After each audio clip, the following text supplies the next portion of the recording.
எத்தே இன்னைக்கு மதியானத்துக்கு சாம்பார் வச்சு அவியல் வைக்கட்டுமா தே?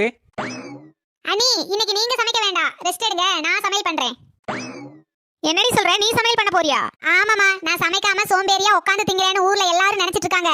என் திறமையை நான் காட்ட வேணாமா? அதுவும் சரிதாண்டி என் செல்ல மகளே.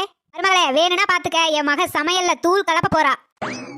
உன்னோட கைப்பக்குவம் தான் நல்ல மனமா ருசியா இருக்கும்னு சொல்லிட்டு இருப்போம்ல. ஆனா இன்னைக்கு என் மகளோட கைப்பக்குவத்தை பார்த்துட்டு நீயே பாராட்ட போற, பாத்துக்க. என்னத்தே உங்க மகளை நல்லா உசுப்பேத்தி விடுவீங்க போல இருக்கு. ஆமா மருமகளே, உசுப்பேத்தி விட்டாதானே காரியத்தை சாதிக்க முடியும். அவளே இன்னைக்கு எல்லா வேலையும் செய்யட்டும். ஓடி செல்ல, போய் சாம்பார் அவியலும் வை. சரிம்மா, எனக்கு ஒரு சின்ன சந்தேகம். கேளுமா. இந்த சாம்பாருக்கு மஞ்சத்தூள் போடணுமா, மிளகாய் தூள் போடணுமா, இல்லைன்னா காபி தூள் போடணுமா?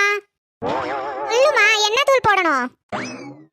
சொல்றேன், சொல்லி தொலைக்கிறேன். உன்னைய பெத்ததுக்கு பெரிய பாறங்களா தூக்கி என் தலையில போடுடி.